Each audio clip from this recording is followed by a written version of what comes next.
Hare Krishna, Vishwaguru Srila Prabhupada ki Jai. On March 11, 1989, ISKCON Mumbai Group's GBC passed two resolutions regarding deity worship in ISKCON. Resolution numbers 65 and 66. Resolution number 65 reads that the GBC body hereby requests the following devotees to research on the basis of Guru, Sadhu and Shastra to help establish ISKCON policies regarding deity worship. Bhanu Swami, Bhakti Vidyapurna Swami, Atma Tattva, Jananivas, Ashtarata and Krishna Kshetra. Jagadish Goswami is appointed to coordinate the research work. This resolution was followed by resolution number 66, which read that the deity worship research group and the full GBC body must approve the contents of the ISKCON deity worship handbook before publication.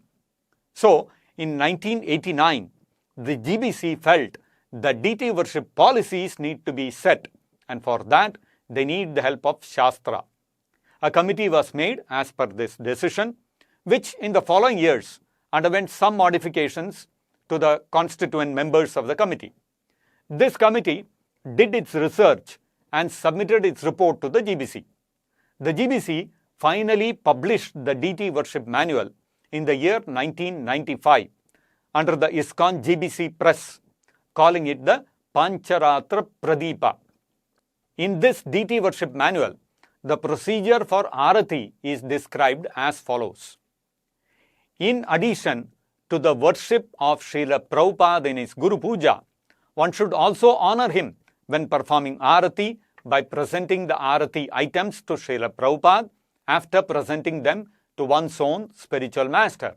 Then, with the consciousness that you are offering it on behalf of your spiritual master and with the blessings of Srila Prabhupada and Lord Chaitanya, offer it with the full number of circles listed below to the main deity.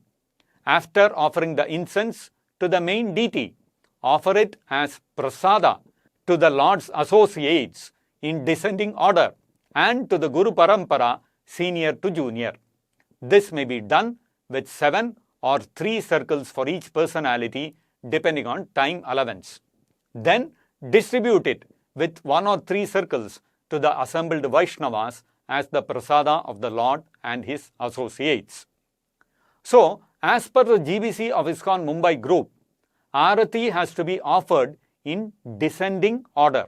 In 1995, the GBC approved the manual for deity worship, where when a devotee offers arati, he presents the arati to his Guru, then to Srila Prabhupada as a matter of honoring them and taking blessings from them.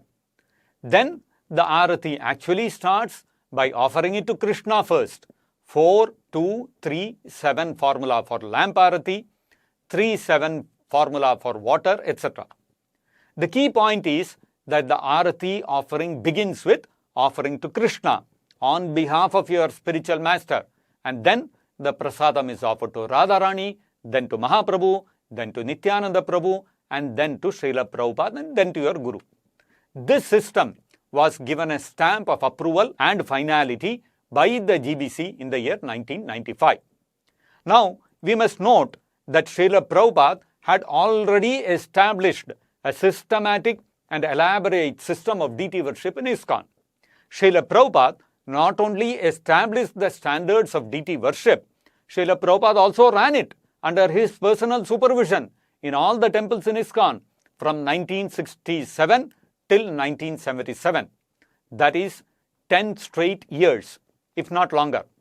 And this same system that Srila Prabhupada established continued for another 18 years or so till 1995 when the Pancharatra Pradipa came out. So, what was the system that Srila Prabhupada established for offering arati to the deities? What was the original system? Was it the same as that instructed by the GBC in the Pancharatra Pradipa? Let us look at a few of Srila Prabhupada's directions in this regard. In a letter to Giriraj, dated 28th of May 1972, Srila Prabhupada instructed, "So far, your question regarding deity worship, during arati, everything should be offered first to the Guru. So Srila Prabhupada instructed to offer first to Guru, not to Krishna. And in his letter to Himavati, dated 1st April 1970, Srila Prabhupada gave even greater clarity on the sequence or order of doing the arati. Srila Prabhupada wrote, "You have asked some questions. The order of worshipping is first spiritual master, and then Lord Chaitanya, then Radha Krishna, as in the mantras or Vandeham prayer." So here, very clearly, Srila Prabhupada said that we have to follow the sequence of Vandeham prayers. And what is the sequence of Vandeham prayers? First Guru, which is Srila Prabhupada, then Savadhutam or Sri Nityananda Prabhu, then Lord Chaitanya, then Radha, and then finally Krishna. It is the ascending order, not the descending order, which the GBC has now implemented in ISKCON.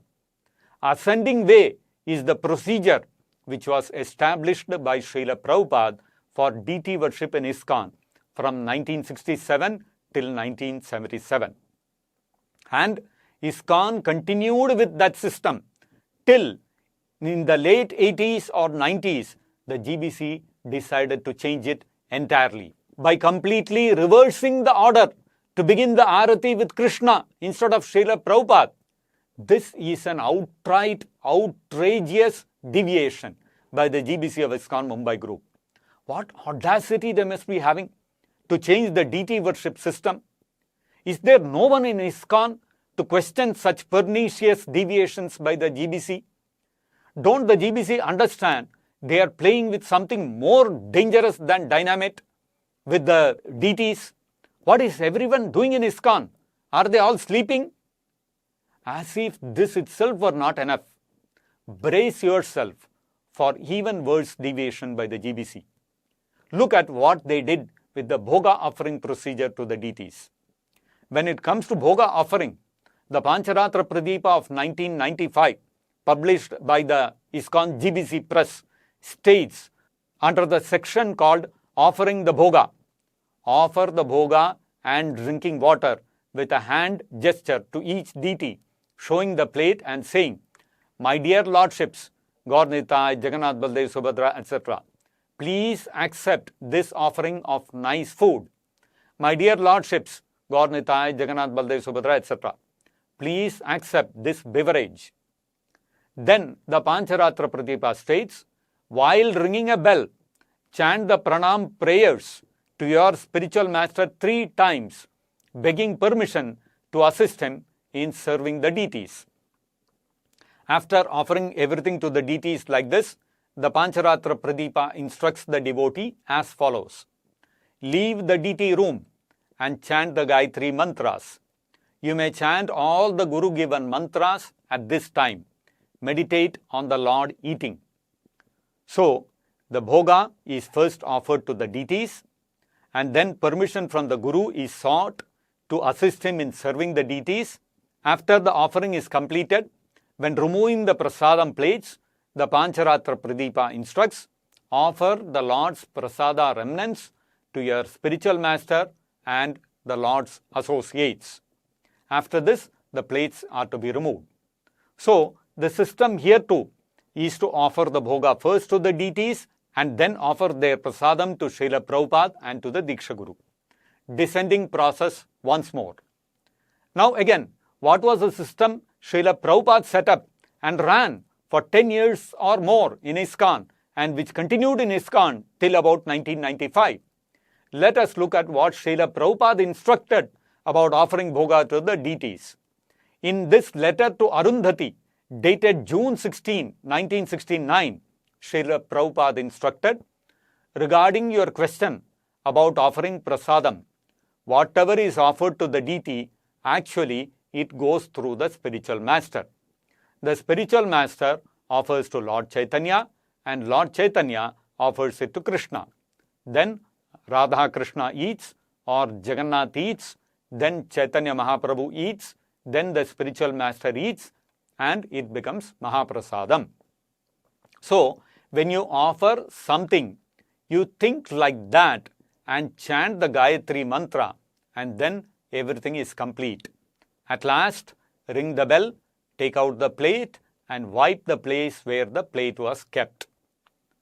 The GBC in the Pancharatra Pradipa instructs the devotee to meditate that Krishna is eating the Bhoga, whereas Srila Prabhupada instructed to meditate on offering to the Guru, and the Guru will offer to Chaitanya Mahaprabhu and Chaitanya Mahaprabhu will offer to Krishna. The GBC has completely changed the way of offering. This is a shocking deviation by the GBC of ISKCON Mumbai group. In another letter to Jadurani, dated 15 February 1968, Srila Prabhupada wrote regarding offering food. The custom is to offer the foodstuff first to the spiritual master. We cannot do anything directly. The spiritual master accepts the offering on behalf of his disciple and offers the same to Krishna. After Krishna's eating, the spiritual master eats it and then the devotees take it as Mahaprasadam. This is the system. Everything is offered to the spiritual master first with the prayer Nama Om Vishnupadaya. So you see, Srila Prabhupada instructed that we cannot offer anything directly to Krishna. We must first offer to Guru.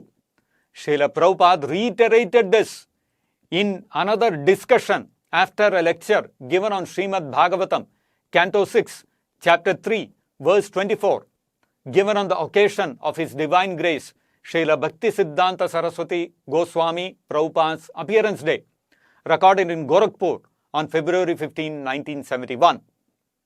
We want to offer to the Guru Maharaj not a special. The process is that whatever you offer to the deity, that is offered to Guru. And Guru offers to his Guru. In this way goes to Krishna. We don't directly offer Radha Krishna. No, we have no right. Neither he accepts in that way. The pictures of the Acharyas, why there? Actually, one has to offer the plate to his Guru, and he'll offer his Guru, he'll offer his Guru, in this way it will go. That is the process. You cannot directly approach Krishna or other subordinates to Krishna. That is not possible. And then we want to do a special teaching. As we do, that is all right.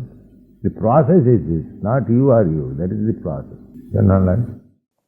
So here, Srila Prabhupada emphatically stated that we have no right to offer anything to Krishna directly. Srila Prabhupada gave such crystal clear instructions that we cannot offer anything directly to Krishna, but we must offer to Guru first. And what did the GBC do in the Pancharatra Pradipa? They have said that the Bhoga has to be offered directly to Krishna. This is beyond shocking. This is mind-boggling. This is mind-numbing. Doesn't the GBC have any fear of Krishna and Srila Prabhupada's anger? Doesn't the GBC have any fear of Guru Aparadha? Doesn't the GBC have any fear in behaving as if they are better than their Guru Maharaj, Srila Prabhupada? Why on earth did the GBC have to make such a catastrophic change? Why did they deviate so monstrously? Was it because they knew that their Diksha Gurus are not bona fide and offering through them would be outrightly rejected by Krishna? And so they reversed the whole procedure, offering directly to Krishna.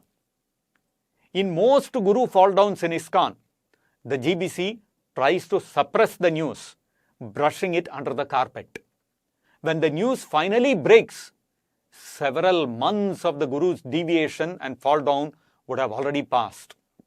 So naturally, questions will be raised by all the disciples of the fallen Guru as to what happened to all the Bhoga and arati that was being offered in the temples by his disciples from the time the Guru fell down. Was it because the GBC had no answer for such questions that they found a quick fix solution? Offer to Krishna directly instead of offering to the Guru. And offer the Guru only prasadam as the last person in the descending order in the line. So even if Guru has fallen down, no problem. Is that the reason why the GBC made such an unbelievable change in the process of deity worship? Look at what one deviation of the GBC, one disobedience of the GBC in 1978 to Srila Prabhupada's July 9th order has led to. They are playing with the spiritual lives of the devotees without any qualms. Downright disgusting and appalling. How can the GBC even walk with their heads held high after such preposterous deviations? This deviation of the GBC is beyond atrocious. It is actually criminal. But it serves as a stark reminder of even just one deviation, how even just one disobedience of Srila Prabhupada's one instruction, the July 9th, 1977 order to implement Ritik system of initiations, just that one deviation can cause so much havoc and destruction of the spiritual lives of thousands of devotees. Devotees of our group, Srila Prabhupada's ISKCON group, can rest assured that we strictly follow the standard of offering arati and Bhoga exactly as Srila Prabhupada instructed. Everything is offered to Srila Prabhupada first because we follow the July 9th order of Srila Prabhupada to implement Ritik initiations. Hence, we happily and blissfully offer every arati, every Bhoga directly first to Srila Prabhupada because Srila Prabhupada is, Srila Prabhupada was, and Srila Prabhupada will always, eternally be the sole Diksha Guru for every single devotee in our group, Srila Prabhupada's ISKCON group. Hare Krishna, Vishwaguru Srila Prabhupada ki Jai.